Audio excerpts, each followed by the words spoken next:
मैं सिर्फ ये कह रहा था कि ये जो ज़िंदगी की इम्तिहान है, आपने तो अपनी ज़िंदगी में ये इम्तिहान चुन लिया कि मैं दे रहा हूँ।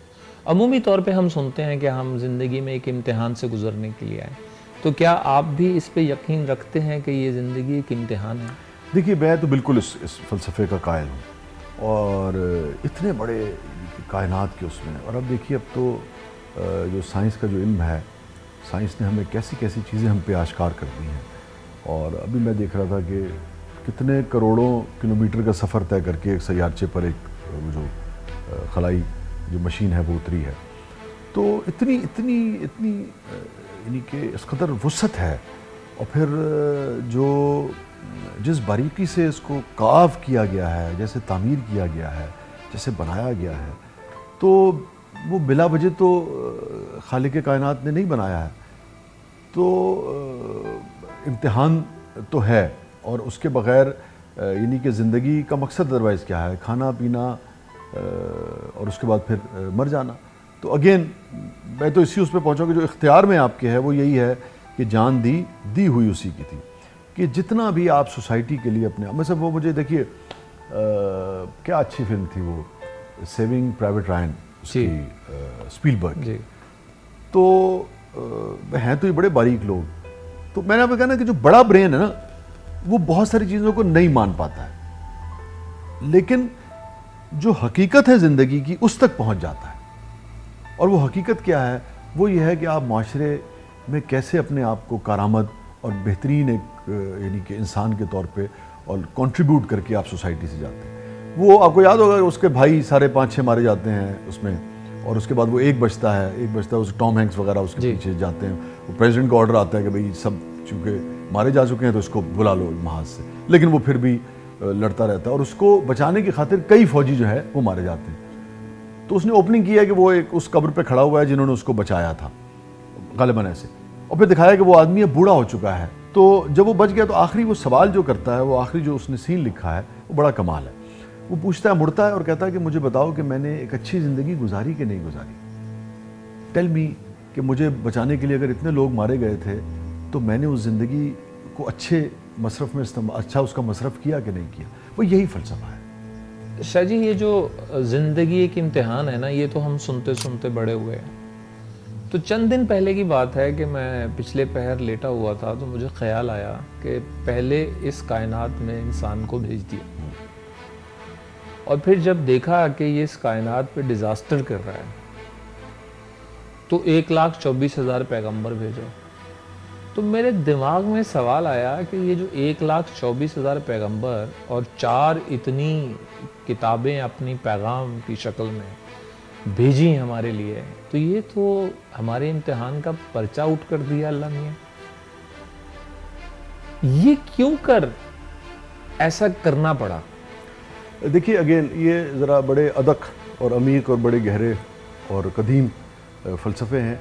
और मुख्तसर नशिस्त में इस पर यानी कि बाज़ औक़ात जब आप बात करते हैं तो इसके ऐसे एंगल निकलते हैं कि आप किसी बात का कोई और मफ़हूम जो है निकलने का ख़दशा होता है, हमेशा उसमें रहता है। तो इसका एक ही जवाब है मेरे ख़्याल में कि आसानी पैदा करने के लिए ये पर्चा आउट कर दिया। तो पर्चा तो तुम्हें आउट कर दिया है यार, अब तो तुम कर ही सकते हो ना। जैसे आम जिंदगी में भी पर्चा एक तरह से तो आउट ही होता है। अगर आप देखिए तो एक कोर्स तो बहरहाल होता है ना, एक करिकुलम तो होता है, और जो ज़हीन तालिब इल्म है वो पूरा पर्चा जो है वो यहाँ लेकर जाता है। तो पर्चा आउट होना या ना होना उसके लिए होता है जिसने कोर्स नहीं पढ़ा होता है।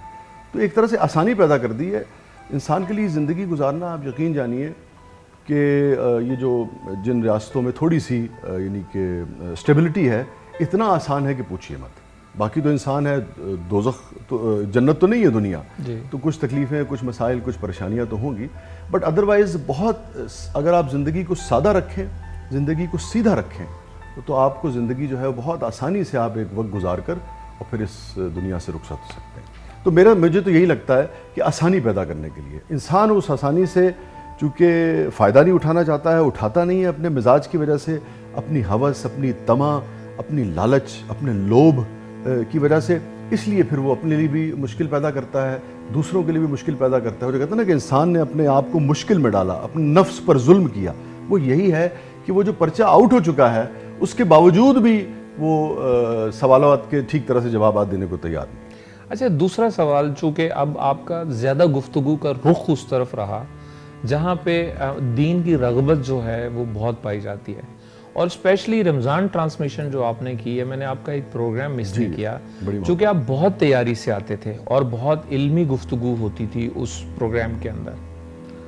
तो ये शायद उसी का असर ज़्यादा है कि इस रमज़ान में हमारे लिए एक कोरोना की शक्ल में मौत का खौफ ज़्यादा भी था, लोग ज़्यादा था, और आखिरत की फिक्र सबको ज़्यादा लाहक हुई थी, तो इसलिए कमाईगी का अपने बिल्कुल होने का एहसास हुआ लोगों जो है को वो कि यार अब तो कुछ भी नहीं है, वरना दौड़ी जा रही थी दुनिया। जी। अब मैं एक तरफ अल्लाह के पैगाम में ये पढ़ता हूँ कि तुम अगर अपनी इबादतों से ज़मीन से लेकर आसमान तक इबादत और नेकियों से भर दो तो मुझे कोई फ़र्क नहीं पड़ता, और गुनाहों से भी भर दो तो कोई फ़र्क नहीं पड़ता। और हमसे पहले जो भी मलाइका जिन्नात, उनको जब तख्लीक किया गया तो इबादत के लिए तख्लीक किया गया। इबादत हमारे लिए, इंसानों के लिए एक उसके डिसिप्लिन लाइफ के लिए रखी गई, और उसकी ज़रूरत के बारे में खुद ही एड्रेस कर दिया कि मुझे कितनी है, ये तुम्हारे लिए। लेकिन अगर हम अपनी सोसाइटी के इर्द गिर्द वो मुतशद्दद चीज़ें देखते हैं, तो आपने बहुत गुफ्तगू की कि हुकूकुल इबाद पहले और हुकूकुल अल्लाह जो है वो उसके साथ साथ। तो ये जो एक रिजिडिटी है और जो इस वक्त स्टेट पॉलिसी भी बन रही है, हमें सुनने को भी मिल रहा है कि ये हुकूकुल इबाद को तो बैलेंस नहीं किया जा रहा, उनकी तालीम का, उनकी रिफा का, लेकिन हुकूकुल अल्लाह के लिए एक ज़बरदस्ती भी की जा रही है जिसमें कहा गया कि दीन में कोई जबर नहीं। इसके बारे में क्या ख्यालात आपके इस वक्त हैं? देखिए, ये तो इसका तो मैं समझता हूँ एक ही शेर में इस फ़लसफ़े को समझने की कोशिश करनी चाहिए। मेरा भी फ़लसफ़ा यही है, जिन्होंने दीन को बहुत करीब से समझा है उनका भी फ़लसफ़ा यही है। जो उर्दू के जो बड़े, मैं तो सबसे बड़ा ही उनको कहता हूँ, सबसे बड़े सूफ़ी शायर हैं उर्दू के, ख्वाजा मीर दर्द। उनका शेर है कि दर्द दिल के वास्ते पैदा किया इंसान को, दर्द दिल के वास्ते पैदा किया इंसान को, वरना ताअत के लिए कुछ कम न थे कर्रोबियाँ। तो जो सारा मकसद है, वो सारा मकसद हयात ही ये है कि तुम कैसे अपने इर्द गिर्द के लिए, और उसमें अब हमें तो समझ में आता है कि कैसे अपने पूरी कायनात के लिए, यानी कि सिर्फ अपने जो फेलो ह्यूमन बींग्स हैं सिर्फ उनके लिए नहीं, जो चरिंद परिंद, जो आपके नबातात हैं, जो आपका सिस्टम है, ये भी आप देखिए ना यार, सुभान अल्लाह। ये आज आप बात करते हैं, ये क्या है अपना इको फ्रेंडली और फलाना और ये सब बातें आज हमने शुरू की हैं। ये आज ओबामा का फ़लसफ़ा था जी कि जी ये जो फ़िज़ा है इसके ऊपर अपना कॉन्फ्रेंसेस हो रही हैं, ट्रंप उसके ख़िलाफ़ है, यूरोप उसके हक़ में है, ये सब आज हो रहा है, जो इन्वायरमेंट है उसके ऊपर बात हो रही है। अगर तुम फरमाया, अगर तुम यानी कि ग़ालिबन दजला का जिक्र है या नहीं भी है, तो उसका लुबे लुबाब ये है कि अगर तुम दरिया के किनारे बैठे हो तो भी वज़ू के लिए इजाफी पानी जो है वो ज़ाया नहीं करोगे। अब मैं और आप अगर बहैसियत मुसलमान इस फ़लसफ़े को समझ के ही ना दें, यानी कि इसके अंदर आप अगर ये किसी को भी आप बता दें, अगर वो ज़रा सा भी जी शऊर है और उसको समझ में आती है, तो मज़ीद ये बताने की ज़रूरत तो नहीं है कि शेफ़ के लिए भी बचाना है, दूसरी चीज़ों के लिए भी बचाना है, या जो उसको ज़ाया नहीं करना है। और इसका मतलब ये है कि अगर पानी ज़ाया नहीं करना तो फिर बिजली भी ज़ाया नहीं करनी है, गैस भी ज़ाया नहीं करनी है। यानी कि एक बात से ही आपको अगर ज़रा सा भी शऊर और अक्ल है तो समझ आ जानी चाहिए। तो ये फ़लसफ़ा है दीन का। तो जो आपका जो बुनियादी जो सवाल था उसका यही जवाब है कि असल बात ही यही है कि इर्द गिर्द के लिए कितनी आप आसानी पैदा करते हैं। कुरान कहता है कि लोगों के लिए आसानी पैदा करो। क्या है कि यनफ़िउन्ना से कि वही इंसान बेहतर है, वही नफ़े में रहा जिसने लोगों के लिए नफ़ा, जो लोगों के लिए नफ़े में है वही नफ़े में है। नफ़े का मतलब कोई प्रॉफिट देना नहीं है, आसानी पैदा करना है, ज़िंदगी को आसान बनाना है दूसरे के लिए, यही आपका वो है। अब मैंने अभी इन दिनों एक बहुत ही मुख्तसरन क्लिप देखा, वो ज़राए तफन्नुन किसी ने बनाया हुआ है कि एक टीचर जो है वो किसी शेर का तशरीह चाहता है स्टूडेंट से, तो वो उस शेर को जब सुनता है तो उसमें वो स्टूडेंट का ख्याल है कि सर ये शायर जो है ना, ये अपने कैथारसिस और कहीं शराब पी के कोई लिख गया है और तशरीहें हम पे डाल गया करने के लिए। तो आपने भी तज़किरा किया है कि जब अशार कहा जाते हैं, अकवाल आते हैं, अपनी ज़िंदगी के कैथारसिस की वजह से आते हैं। और हर इंसान की ज़िंदगी एक जैसी होती है, इंग्रेडिएंट एक जैसा है, महसूसात एक जैसे हैं, सब कुछ। जी, जी। हालात मुख्तलिफ होते हैं कि आपने देखा क्या, बिल्कुल उस ज़माने में हो क्या रहा था, आप वैसे बन जाते हैं। लेकिन हम दलील के लिए जब भी वो अशार या वो अकवाल इस्तेमाल करते हैं, वो जिस वक्त आपको सूट करता है इस्तेमाल कर लेते हैं, शेर की तो यही खूबसूरती होती है ना।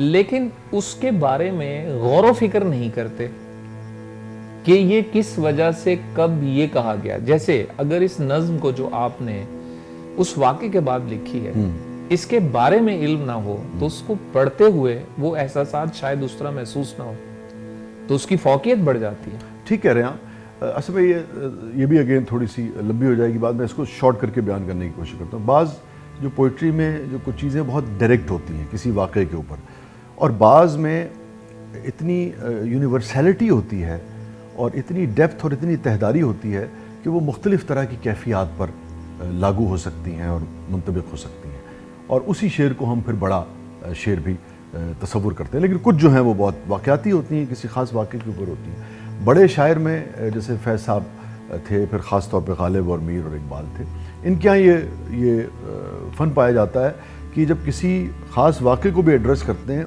तो उसको इस महारत से एड्रेस करते हैं कि उस वाक़े का इल्म आपको है तो भी, और वाक़े का इल्म नहीं है तो भी आप उसका वही लुत्फ़ ले सकें और उस कैफियत को आप वो कर सकें। ये फिर बड़ा आर्ट जो है। मिसाल के तौर पे जैसे पिकासो ने बहुत सारी तस्वीरें जो है अपनी कज़न की बनाई हुई हैं, और भी बहुत सारे लोगों को हमने देखा, रेम्ब्रांड के यहाँ, वैन गॉग के यहाँ। तो मगर आप नहीं भी जानते कि कौन है कौन नहीं, उस रिश्ते को नहीं भी जानते, तब भी आपको बाज़ औक़ात वो तस्वीर जो है या उस तस्वीर में जो कहना चाह रहा होता है, जो पैथोस पेंट किया होता है या जो सरखुशी पेंट की होती है मुसव्विर ने, वो आपको नज़र आ रही है। तो ये फिर बड़ा आर्ट जो है वो होता है। तो ये तो आर्ट के हवाले से जो हमने बात की। और दूसरा आपका जो उससे जो बुनियादी जो आपने सवाल किया था, वो अगर आप दोहरा दें।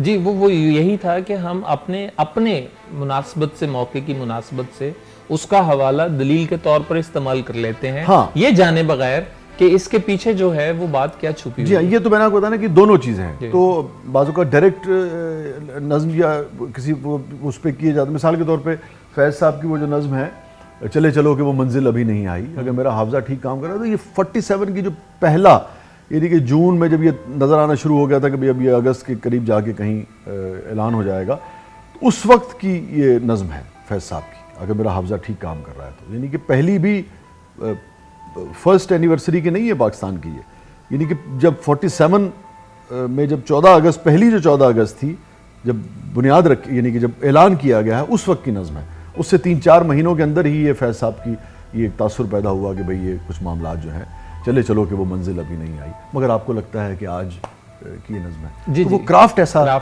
किया गया, और उसमें फिर कुछ हमारे हालात का बहुत कि हमने कहा नहीं फैज़ दी नज़्म मज़ीद पुरानी होने नहीं देनी। शाह जी, मैं जिस वसी शाह को जानता हूँ, उन्होंने एक्टिंग की, उन्होंने शायरी की, उन्होंने ड्रामा लिखा, और अब जब वो ऐसा कॉमेडी शो करते हैं, सियासी थिएटर या एंकरिंग करते हैं, तो मुझे लगता है कि वो कहीं बददिल होकर कर रहे हैं या दिहाड़ी लगाने के लिए कर रहे हैं। आप ठीक कह रहे हैं, बददिल होकर तो खैर नहीं कर रहा, और अब आप कह रहे हैं दिहाड़ी। बात यह है कि जो स्लैंग है उसमें तो दिहाड़ी ही कहा जाएगा उसे, अब उसके अलावा उसका और वो है नहीं।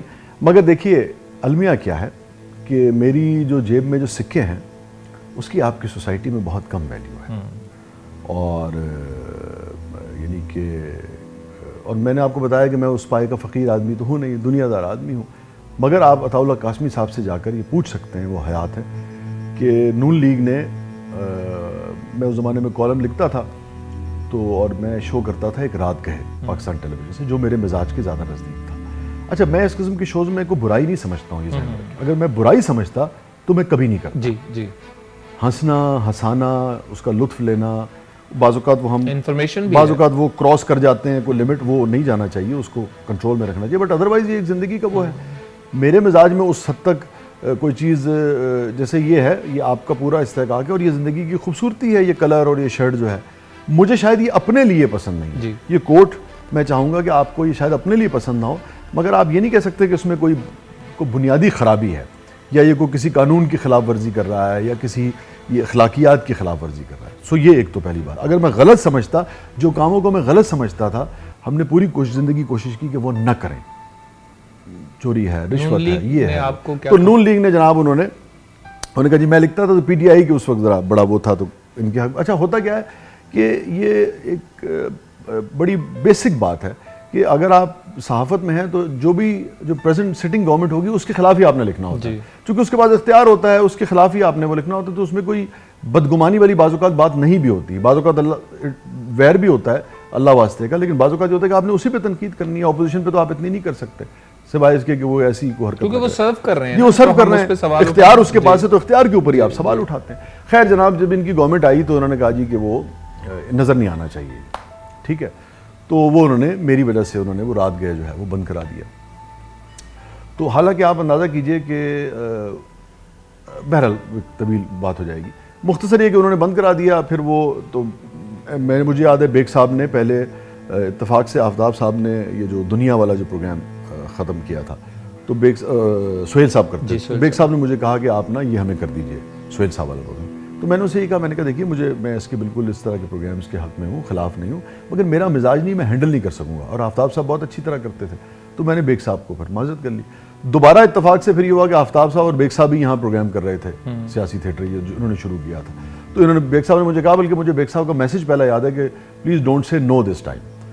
इधर से ये भी बंद हो चुका था और कोई रास्ता, यानी कि वो सारे चैनल्स के मालिकान, आप अंदाज़ा कीजिए, दुनिया का हेड, जियो के हमारे सारे दोस्त, दीगर मालिक, वो सब देखा करते थे रात गए।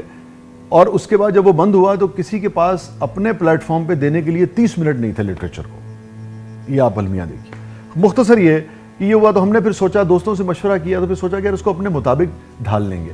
हमने फिर उसमें लिटरेचर भी लेके आए, हिस्ट्री भी लेके आए, अपना पोइट्री भी लेके आए, दीगर शोरा का कलाम भी लेके आए। एक सेगमेंट शुरू किया था कि जैसे ये मैंने आपके साथ जो शेयर किया दर्द दिल के वास्ते, बड़ा हमारे यहाँ, मैं भी ये समझता था एक ज़माने में कि इकबाल का शेर है, ये इकबाल का नहीं, मीर दर्द का शेर है। इस तरह के सेगमेंट्स उसमें शुरू किए, वो आप वाली बात को उसको थोड़ा सा इंफॉर्मेटिव बनाने की कोशिश की। तो लेकिन उस ज़माने में कासमी साहब आ गए इधर पीटीवी के उसमें। मैंने कासमी साहब से कहा कि मुझे मतलब फर्ज कीजिए 100 रुपये देता है एक्सप्रेस। मैंने कहा जी मैं 50 रुपये में रात गए करने को तैयार।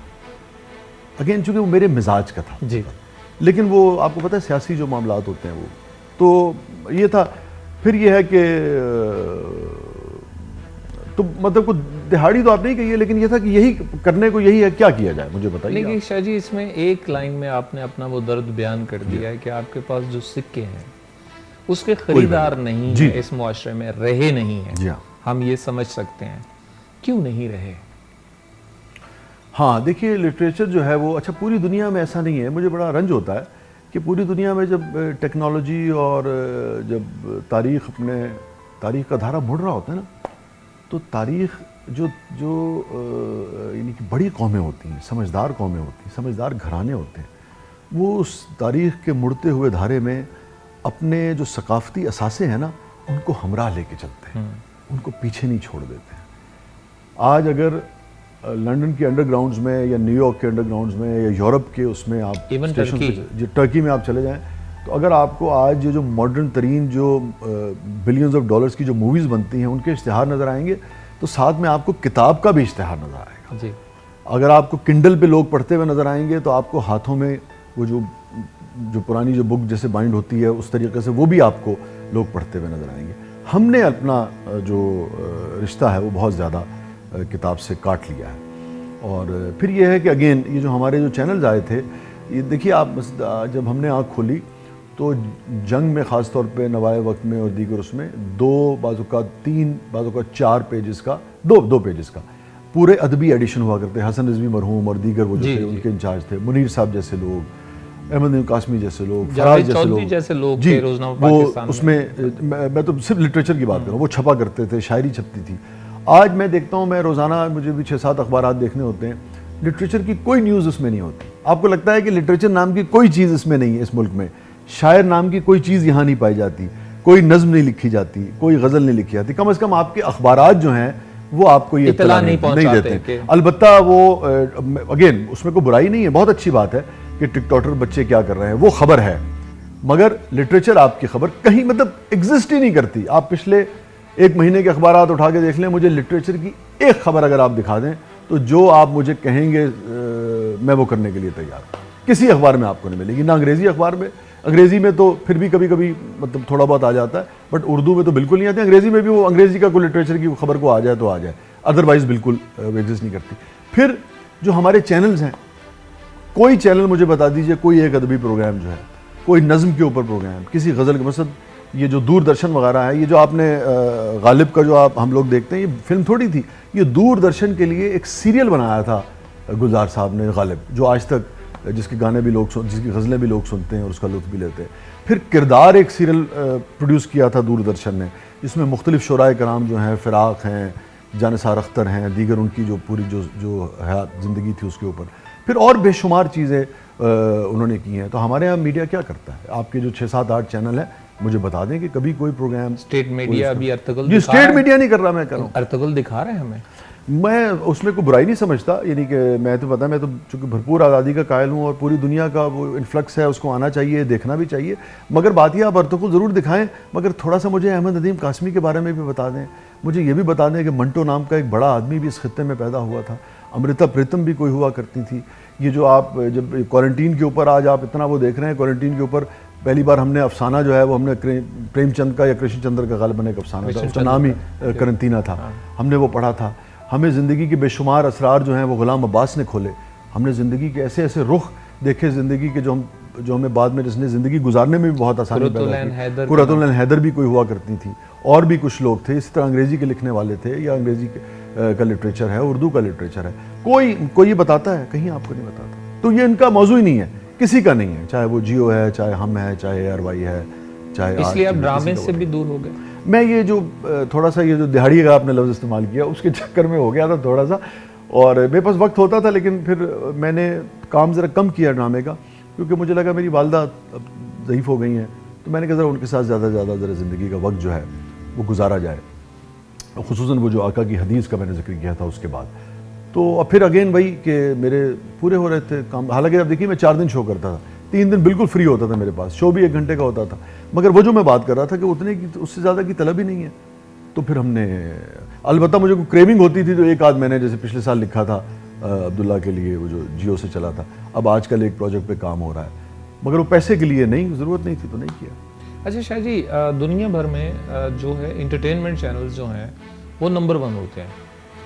हमारे यहाँ पे ब्रेकिंग न्यूज़, हमारे यहाँ भी है इंटरटेनमेंट चैनल नंबर 1 है। नहीं, नंबर 1 नहीं है ना? यही ना एंटरटेनमेंट चैनल। ये स्टायर अच्छा था। यही ये सबको समझ आ जाए जी। कि यही।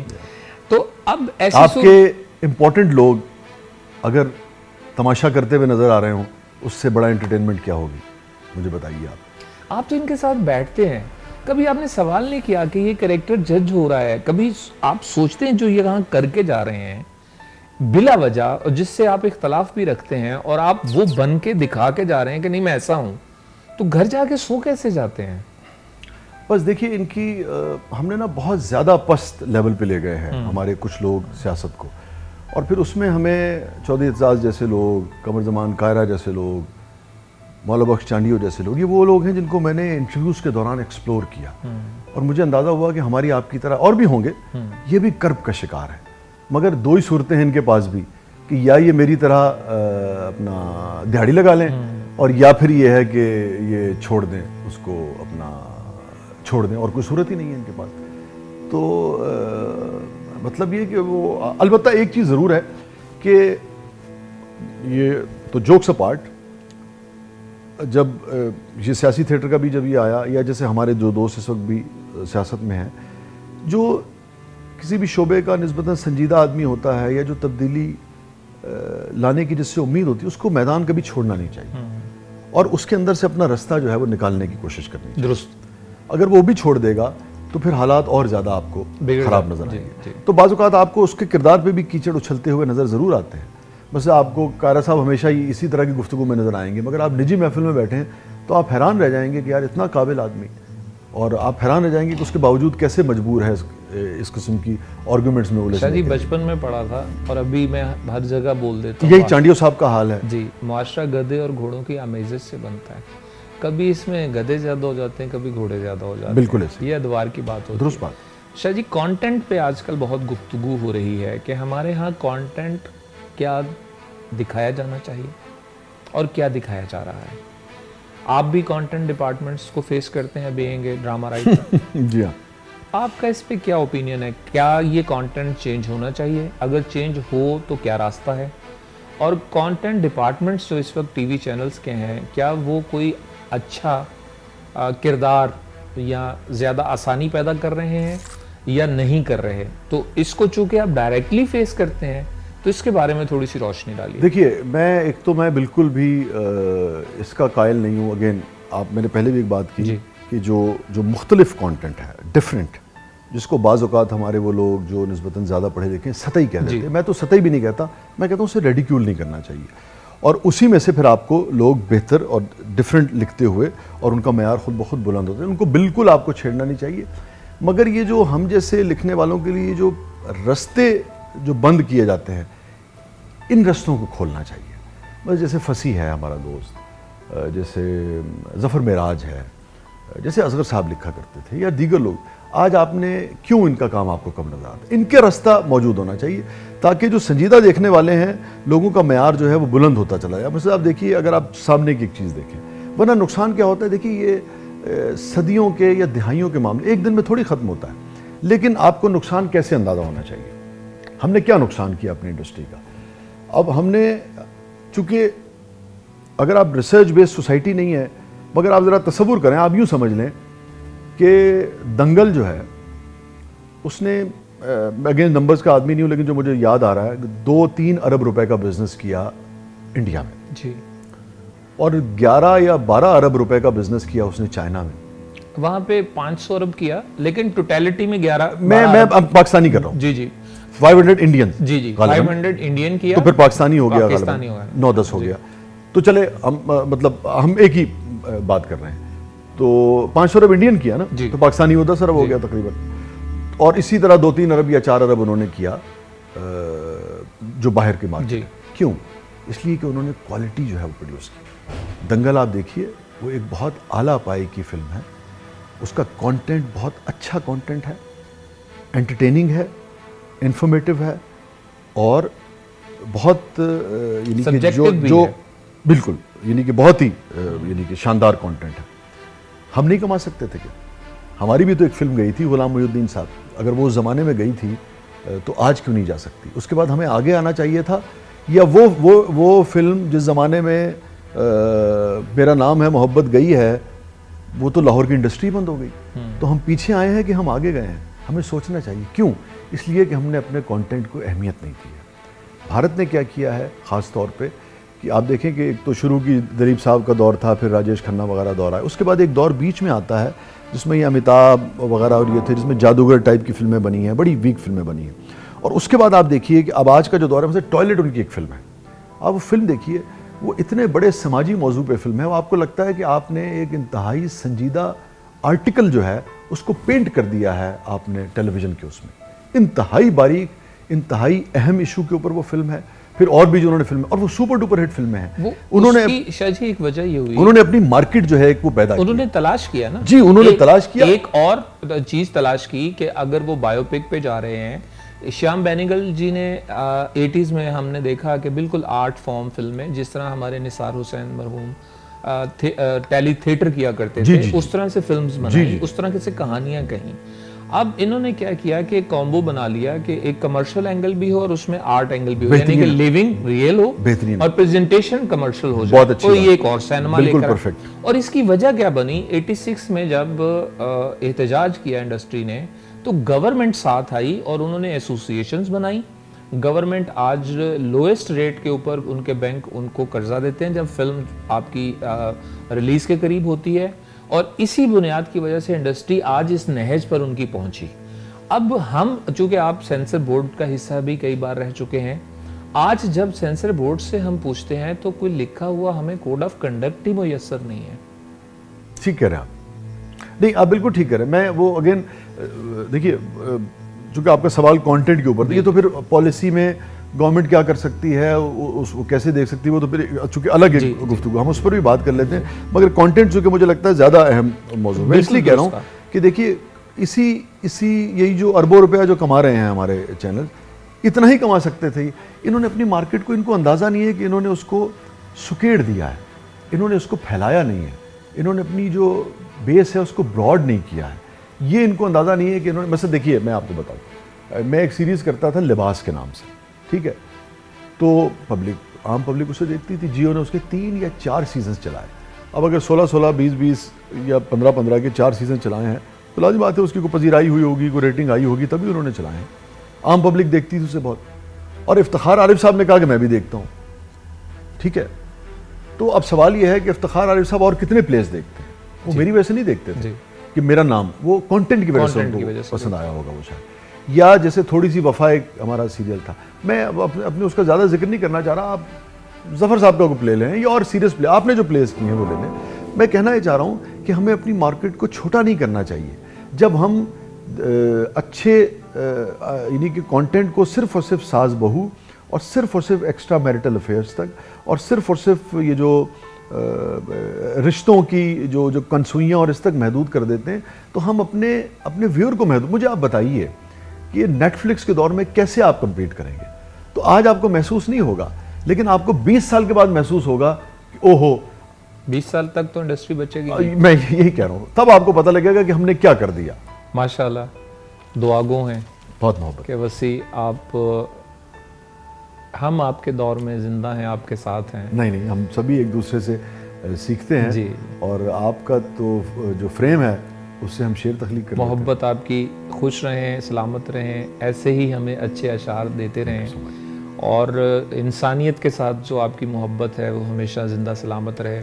और अल्लाह हम सबको तौफीक दे कि इंसान होने की बुनियाद पर हम एक दूसरे का ख्याल रखें। बिल्कुल ठीक कह रहे हैं, और यही दुआ बस हमें मांगनी चाहिए और एक दूसरे को देनी चाहिए। आपके टाइम का बहुत शुक्रिया। आपका बहुत बहुत शुक्रिया इस इज्जत अफजाई का। Thank you so much.